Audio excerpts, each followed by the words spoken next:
ये कहानी है मनकपुर नाम के एक गांव की, जहां निहारिका अपनी बड़ी बेटी कनिका और छोटी बेटी प्रीति के साथ रहा करती थी। उनका एक छोटा सा टमाटर का बगीचा था और निहारिका दूसरों के घरों में बर्तन धोकर घर का गुजारा किया करती थी और कनिका घर पर कपड़े सिलने का काम करती थी। जल्दी से सूट का काम निपटा लेती हूँ, उसके बाद पर्दे सिलने बैठ जाऊंगी। चलो कनिका बेटी, अब मैं काम पर जा रही हूँ। और दीदी, मैं भी स्कूल जा रही हूँ। अरे छोटी, है जरा, ये ले, तेरी दीदी के पास तुझे देने के लिए ज्यादा तो नहीं है, मगर थोड़े पैसे हैं, रास्ते में काम आएंगे। ऐसे ही एक दिन प्रीति अपने दोस्तों के साथ खेल रही होती है। उसी समय पल्लवी अपने हाथ में एक फ्रॉक लेकर आती है और कहती है, अरे ये देखो, मेरी नई ड्रेस सुंदर है ना? मेरे पिताजी शहर से लेकर आई है मेरे लिए। बहुत महंगा है ये, और तुम्हें पता है मैं इस बार कॉलेज के ड्रेस कंपटीशन में यही ड्रेस पहनूंगी। अरे वाह पल्लवी, तुम्हारी ये ड्रेस तो बहुत सुंदर लग रही है। मैं भी अपनी माँ से ऐसी ही ड्रेस लाने को कहूँगी। क्या कहा तुमने? तुम्हारी माँ ऐसी ड्रेस लेकर आएंगी?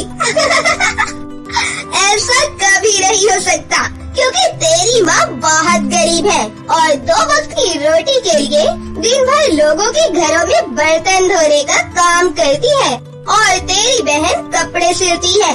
तुम लोगों के पास तो सिर्फ पेट भर खाने के ही पैसे होते हैं, इसलिए तुम मेरी तरह महंगे ड्रेस कभी नहीं पहन सकती। तुम कुछ भी कहो, लेकिन इस बार मेरी ड्रेस तुमसे अच्छी होगी। इतना कहकर प्रीति वहाँ से उदास होकर घर वापस आ जाती है। अरे प्रीति, क्या हुआ? तू इतनी उदास क्यों है? दीदी, मेरी दोस्त पल्लवी है ना, वो मुझे बहुत चिढ़ाती रहती है कि मैं बहुत गरीब हूँ और अच्छे कपड़े कभी नहीं पहन सकती। उसके पिताजी शहर से उसके लिए एक बहुत सुंदर सी ड्रेस लेकर आए हैं।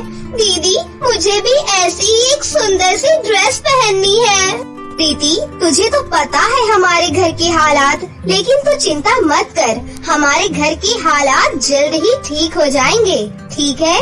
अरे आज फिर से दोपहर हो गई, पौधों में पानी डालने जाना है। मैं काम करती हूँ, रोटी बांध देती हूँ और वहीं पर जाकर खा लूंगी। फिर जैसे ही कनिका खेत पर पहुँचती है, तो वहाँ पर एक बुढ़िया बैठी हुई होती है, जो कि उससे खाना मांगने लगती है। सुनो बेटी, इस गरीब बुढ़िया पर तरस खाओ, अपने में से एक रोटी खाने को दे दो। बड़ी भूख लगी है बेटा, शरीर में जान ही नहीं बची। कोई बात नहीं, ये लो अम्मा, आप मेरा खाना खा लो। फिर वो बुढ़िया कनिका का खाना खाने लगती है और खाना खाने के बाद बुढ़िया उससे कहती है, धन्यवाद बेटी। बेटी, तुम परेशान क्यों लग रही हो? कुछ नहीं अम्मा, मैं रोज इन टमाटर के पौधों में पानी देती हूँ, मगर ये टमाटर है कि बढ़ ही नहीं रहे हैं। चिंता मत करो बेटी, तुम्हारी मेहनत खाली नहीं जाएगी, ये खेत तुम्हें बहुत फल देंगे।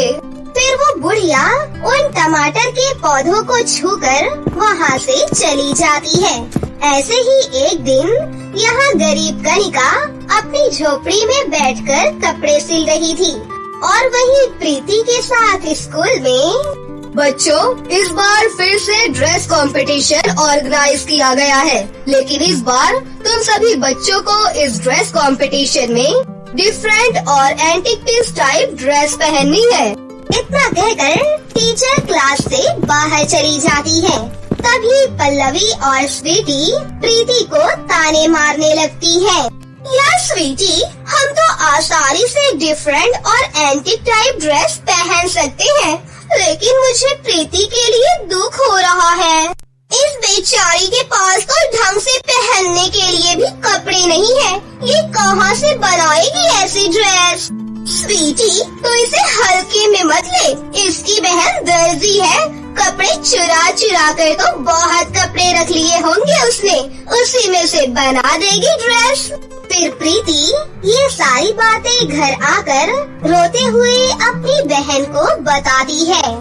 तुझे रोने की जरूरत नहीं है, तू अपनी बहन पर भरोसा रख, चल मेरे साथ। फिर दोनों बहनें खेत में आती है और देखती है कि हर जगह बड़े बड़े रसीले टमाटर लटक रहे होते हैं, जिसे तोड़कर वो दोनों घर ले आती है।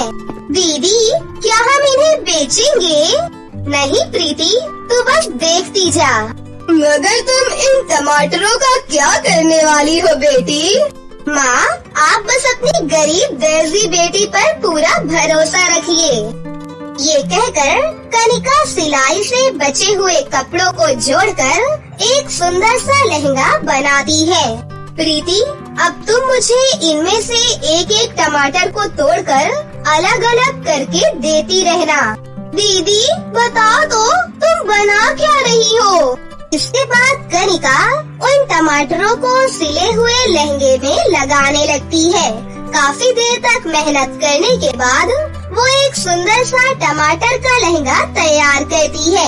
उस गरीब दर्जी का बनाया हुआ टमाटर का लहंगा सच में बहुत ही खूबसूरत दिखाई दे रहा था, जिसे देखकर प्रीति बहुत खुश हो जाती है। अरे वाह दीदी, आपने तो कमाल ही कर दिया। ये टमाटर का लहंगा कितना सुंदर है। अब देखना, आपकी बहन ही जीतेगी ये ड्रेस कंपटीशन। अगले दिन सभी लड़कियां स्कूल में ड्रेस पहनकर आती हैं। वहीं प्रीति भी अपना टमाटर का लहंगा पहनकर स्कूल में पहुंच जाती है। जो भी एक बार उस लहंगे को देखता है, वो उसे देखता ही रह जाता है, क्योंकि प्रीति का लहंगा सभी को बहुत पसंद आता है। वाह प्रीति, इट्स ब्रिलियंट। तुम्हारा टमाटर का लहंगा सबसे सुंदर लग रहा है। किसी ने सच ही कहा है कि अगर ऊपर वाला किसी को गरीब बनाकर भेजता है तो उसके हाथ में हुनर देकर भेजता है। जैसे तुम्हारे हाथों में ये हुनर है, जिससे तुमने टमाटर से इतना बढ़िया लहंगा बनाया है। इसलिए तुम इस ड्रेस कंपटीशन की विनर हो। उस पर गरीब प्रीति बहुत खुश हो जाती है और वो कहती है, thank you so much ma'am. शुक्रिया मेरी दर्जी दीदी, आज आपके बनाए टमाटर के लहंगे से आपकी छोटी जीत गई। घर आकर प्रीति खुशी से अपनी जीत के बारे में सबको बताती है और उस टमाटर के लहंगे को दीवार पर टांग देती है। तभी आधी रात में दीवार पर टंगा टमाटर का लहंगा एक सुनहरी रोशनी से जगमगाने लगता है, जिससे कनिका जाग जाती है। अरे, मैंने तो लालटेन बुझा दी थी, फिर रोशनी कहाँ से आ रही है? तभी वो देखती है कि सारे टमाटर सोने के रंग के हो गए हैं। फिर वो अपनी माँ और बहन को उठाती है। अरे, क्या हुआ कनिका बेटी? ये देखो माँ, लहंगे में लगे सारे टमाटर सोने के हो गए हैं। अरे हाँ कनिका बेटी, ये टमाटर तो खरा सोना लग रही है। तभी उस लहंगे में से एक आवाज आती है, कनिका, भले ही तुम गरीब हो, मगर एक गरीब को तिनके की भी कदर होती है। हम जादुई टमाटर हैं और तुम्हारी मदद करना चाहते हैं। तुम एक एक टमाटर को तोड़कर अपनी जिंदगी संवार सकती हो। ये सुनकर सभी बहुत खुश हो जाती हैं। फिर अगले दिन कनिका सोने के टमाटर बेचकर राशन पानी खरीद कर लाती है। ऐसे ही समय बीतता है। फिर एक दिन प्रीति कनिका से कहती है, दीदी, अब तो हमारे पास जादुई सोने के टमाटर हैं, तो क्यों ना हम उससे अपने रहने के लिए पक्का घर बनवा लें। वैसे भी ये झोपड़ी बहुत कच्ची है और कमजोर भी हो गई है। दिन रात मिट्टी झड़ती रहती है। इसके बाद कनिका फिर से जादुई सोने के टमाटर से मदद मांगती है।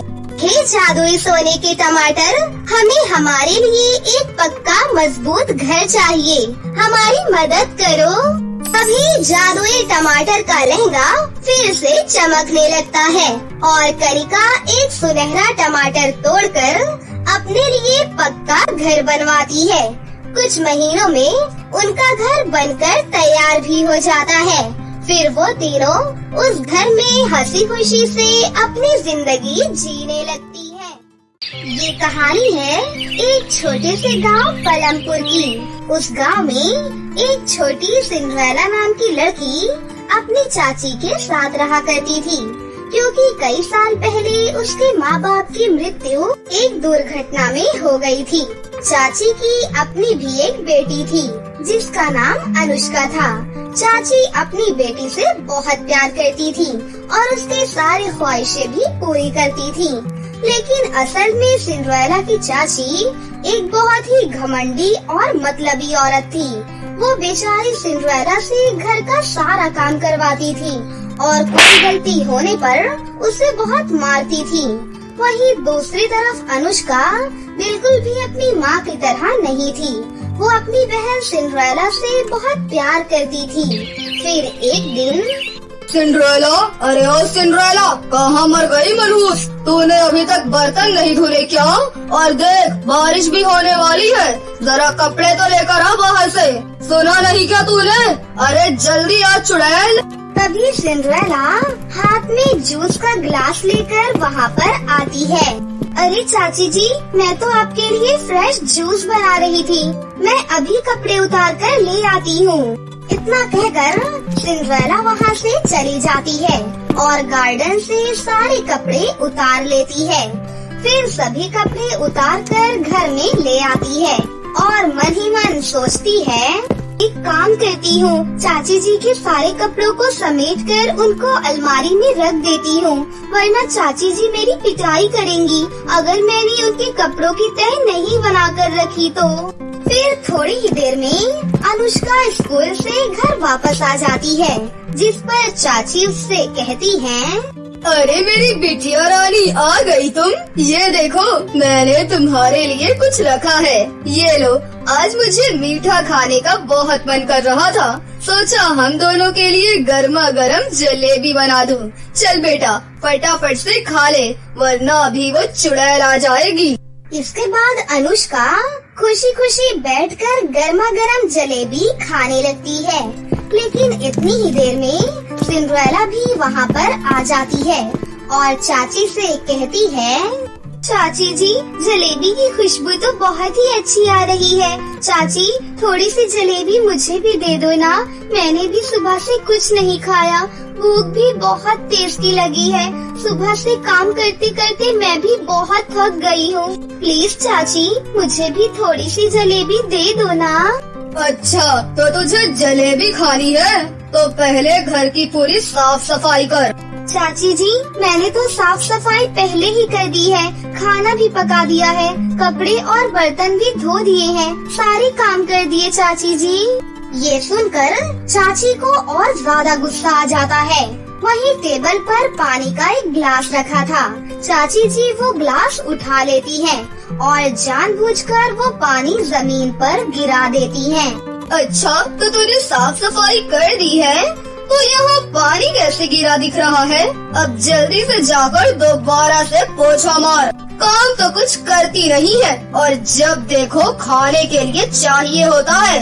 अरे अपने माँ बाप के साथ तू भी मर जाती तो अच्छा होता।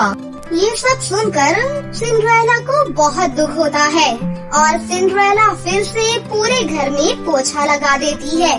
सिंड्रेला चाची के पास जाकर कहती है, चाची जी, अब तो मैंने फिर से पूरे घर में पोछा लगा दिया है, घर की साफ सफाई फिर से कर दी। अब तो मुझे जलेबी दे दो, मुझे कमजोरी से चक्कर आ रही है चाची जी। अच्छा बेटा, रुक जा, मैं तेरे लिए अभी जलेबी ला कर देती हूँ। ये सुनकर सिंड्रेला थोड़ी खुश हो गई, लेकिन तभी उसकी चाची उसकी खूब पिटाई करने लगती है और उसे जलेबी भी नहीं देती है। ये सब देखकर अनुष्का को बहुत बुरा लगता है, मगर वो कुछ भी नहीं कर पाती। फिर चाची सिंड्रेला को ठंड में घर के बाहर खड़ा कर देती है। फिर चाची घर के अंदर वापस आ जाती है। अनुष्का को ये पसंद नहीं आता, तो वो अपनी माँ से कहती है, माँ, ये सब आप क्या कर रही हो? सिंड्रेला दीदी के साथ ये सब करना अच्छी बात नहीं है। माँ, अगर वो जलेबी मांग रही है तो उन्हें दे दो ना जलेबी। आखिर हम सब ने भी तो जलेबी खाई है ना। थोड़ी सी जलेबी उन्हें दे देंगी तो क्या हो जाएगा? आप सिंड्रेला दीदी से इतनी नफरत क्यों करती हैं माँ? मेरे मन में सिंड्रेला के लिए इतनी नफरत इसलिए है क्योंकि ये इतनी छोटी सी रह गई है। इसकी लंबाई बढ़ ही नहीं रही है। जब से इसके माँ बाप मरे हैं तब से ये इतनी की इतनी ही है। माँ, अगर दीदी की लंबाई नहीं बढ़ रही है तो इसमें उनकी क्या गलती है?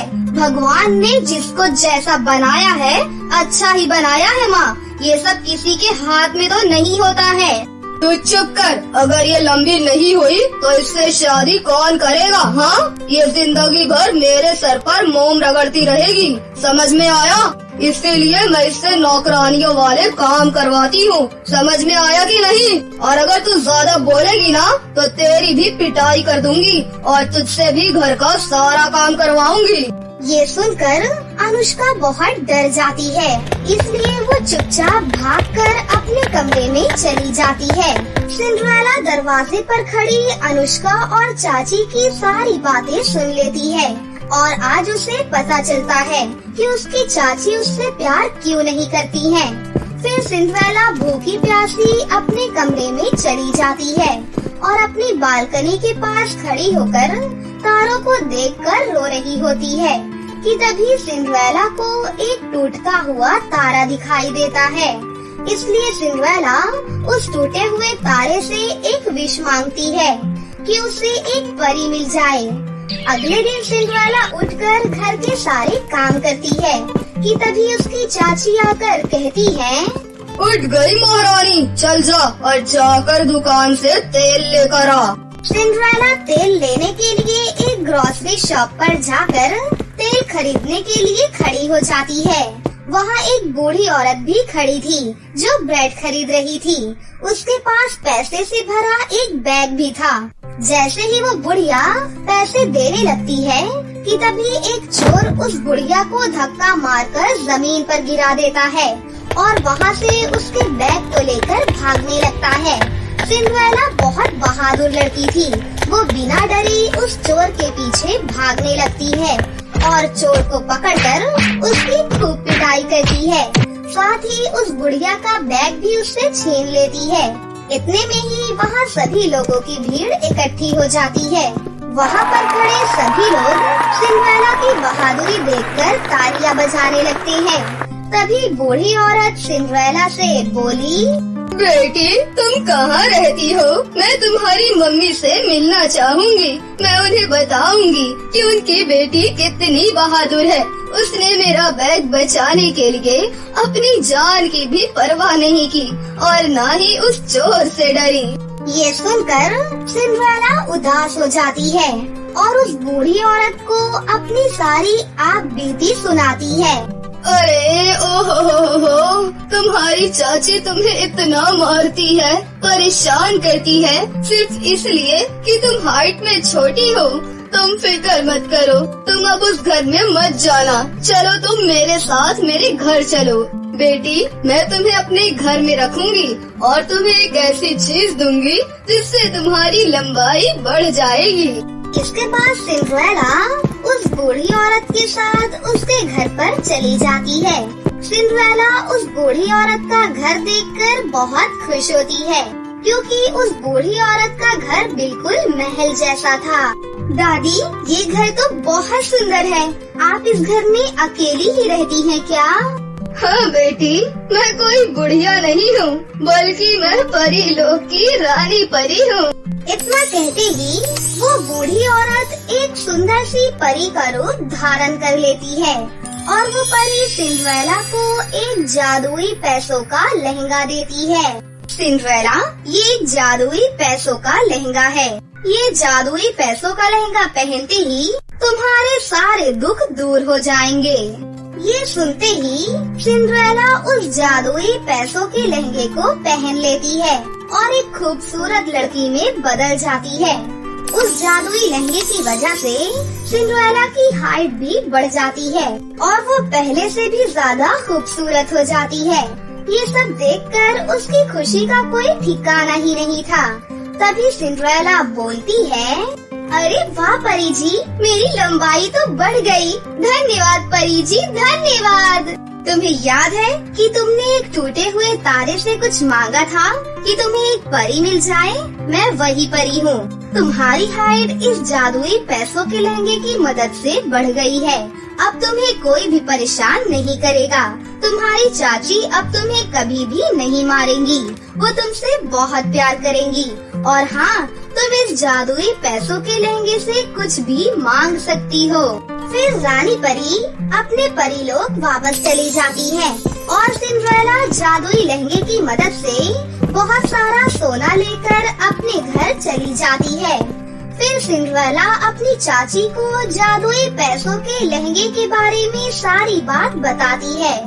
बहुत सारा सोना और सिंड्रेला की लंबाई देखकर उसकी चाची बहुत खुश होती है और सिंड्रेला से हमेशा के लिए बहुत प्यार करने लगती है। ये कहानी बहुत साल पहले की है। एक गांव में संजना नाम की एक प्यारी सी लड़की रहती थी। वो अपने माता पिता और अपने बड़े भाई विकी के साथ रहती थी। वो पढ़ने लिखने में जितनी होशियार थी, उससे कहीं ज्यादा खूबसूरत थी। संजना का बचपन से ही एक सपना था कि वो बड़ी होकर एक मॉडल बने, लेकिन उसके मॉडलिंग करियर पर कोई भी उसे सपोर्ट नहीं करता था। संजना का 12वीं का रिजल्ट आने में अब कुछ ही दिन बाकी थे। संजना ने ये ठान लिया था कि उसे मॉडल ही बनना है, कोई उसे सपोर्ट करे या ना करे। इसलिए संजना अपने स्कूल में ही रोजाना मॉडलिंग की प्रैक्टिस किया करती थी। ऐसे ही कुछ दिन बीत गए। फिर एक दिन उसका भाई विकी बाहर से आया और बोला, माँ, संजना का 12वीं का रिजल्ट आ गया है।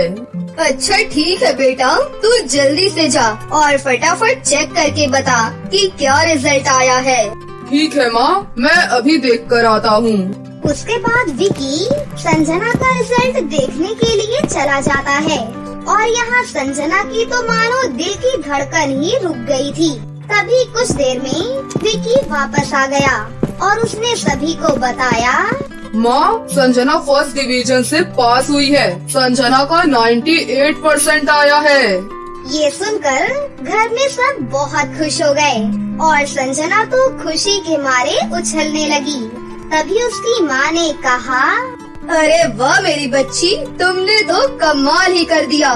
तुम्हारे कितने अच्छे मार्क्स आए हैं। लेकिन बेटा ये तो बताओ कि अब तुम आगे क्या पढ़ोगी?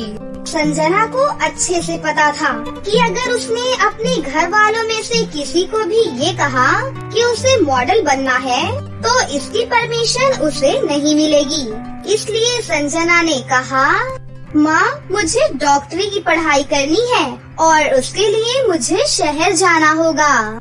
ये सुनकर संजना के माता पिता और उसका भाई भी बहुत खुश हो गए। तभी उसके पापा ने कहा, अरे वाह बेटा, मुझे तुमसे यही उम्मीद थी। अच्छा हुआ तुमने अपने दिमाग से मॉडल बनने का ख्याल निकाल दिया। अब तुम आराम से शहर जाओ और मन लगाकर अपनी पढ़ाई करो। इस तरह सभी लोग खुशी खुशी मान गए और सबने संजना को शहर भेज दिया। संजना अभी फर्स्ट ईयर में थी। उसको कॉलेज ज्वाइन किए हुए अभी 3 महीने हुए थे। फिर एक दिन कॉलेज में एक नोटिस इशू हुई सभी बच्चों के लिए। सभी बच्चे ध्यान से सुने, हमारे कॉलेज में फैशन शो होने वाला है और इस शो में हमारे आसपास के सभी कॉलेज के बच्चे भी हिस्सा लेंगे। मैं चाहता हूँ कि इस फैशन शो का अवार्ड हमारे कॉलेज में आए। जिन भी लड़के या लड़कियों को इस फैशन शो में अपना नाम लिखवाना है वो अपना नाम लिखवा दे। ये सुनकर संजना की खुशी का तो कोई ठिकाना ही नहीं था, क्योंकि वो जो बनना चाहती थी वो खुद उसके पास चल कर आया था। संजना ने तुरंत ही अपना नाम लिखवा दिया, लेकिन सबसे बड़ा सवाल था कि उसके पास फैशन के लायक कोई भी कपड़े नहीं थे, जिस वजह से बेचारी संजना उदास हो जाती है। फिर एक दिन संजना हॉस्टल से कॉलेज जा रही होती है। तभी उसे कुछ अजीब सी आवाजें सुनाई देती हैं। संजना उस आवाज का पीछा करते करते जाती है और वो एक घने जंगल में पहुंच जाती है, लेकिन उसे वहाँ पर कोई भी दिखाई नहीं देता कि तभी वो देखती है कि एक खूंखार शेर एक जाल में फंसा हुआ है। उसे देख वो बहुत डर जाती है। तभी वो कहती है, अरे ये क्या, ये तो जाल में फंसा हुआ है। अगर मैं इसे बचाने गई तो ये मुझे ही खा जाएगा और मैं इसे इस हालत में छोड़कर भी नहीं जा सकती। चलो आज अपना लक आजमाती हूँ। तभी संजना डरते डरते शेर के पास गई और उससे कहा, मैं आपका जाल काटने जा रही हूँ, लेकिन प्लीज आप मुझे कुछ नुकसान मत पहुँचाना। और इतना कहते ही संजना अपने पास रखी कैंची से उस जाल को काटने लगी। थोड़ी ही देर के बाद वो जाल कट जाता है और शेर जाल से आजाद हो जाता है। तभी वो शेर एक खूबसूरत परी बन जाता है। तभी परी संजना से कहती है, मैं सिंड्रेला परी हूँ और मैं परी लोक से आई हूँ। एक दुष्ट जादूगर मुझसे मेरी सारी जादुई शक्तियाँ छीनना चाह रहा था, इसलिए उसने मुझे शेर बना दिया और इस जाल में बंद कर दिया। यहाँ पर काफी लोग आए थे, लेकिन वो मुझे इस हालत में ही छोड़कर चले गए, क्योंकि उन्हें मुझसे डर लग रहा था कि मैं उन्हें मारकर खा जाऊंगी। लेकिन तुमने बिना डरे ही मेरी मदद करी है। तुम बताओ मैं तुम्हारे लिए क्या कर सकती हूँ। ये सुनकर संजना खुश हो जाती है और कहती है, सिंड्रेला परी, मुझे एक मॉडल बनना है, लेकिन मेरा परिवार मेरे खिलाफ है। हमारे कॉलेज में फैशन शो होने वाला है और मैंने उस फैशन शो में हिस्सा भी लिया है, लेकिन मेरे पास इतने पैसे नहीं हैं कि मैं अच्छे अच्छे कपड़े और सैंडल खरीद सकूं, और मैं अपने घर वालों को भी ये बात बता नहीं सकती हूँ। तभी सिंड्रेला परी अपनी जादुई छड़ी घुमाती है। ये लो संजना, ये लहंगा और पर्स तुम्हारी बहुत मदद करेंगे। इस लहंगे से तुम जो भी कपड़े मांगोगी वो तुम्हें दे देगा, और इस पर्स में से तुम जितने चाहो उतने पैसे निकाल सकती हो। संजना जादुई लहंगा और पर्स पाकर बहुत खुश होती है। फिर सिंड्रेला परी भी वहाँ से चली जाती है और संजना वो लहंगा और पर्स लेकर अपने हॉस्टल वापस चली गई।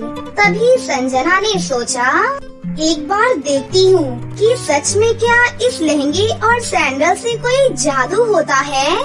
तभी संजना ने उस जादुई लहंगे से कहा, हे जादुई लहंगे, मुझे एक सुंदर सी फ्रॉक चाहिए।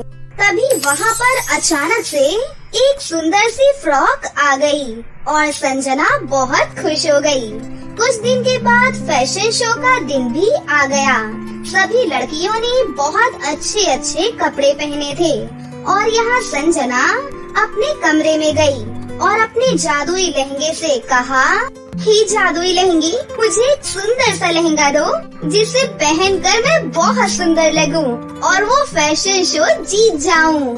संजना के इतना कहते ही वो जादुई लहंगा अपनी जादू से उसे एक सुंदर सा लहंगा पहना देता है। जब संजना तैयार होकर फैशन शो के स्टेज पर पहुंची तो सबकी निगाहें उसी की ओर थी।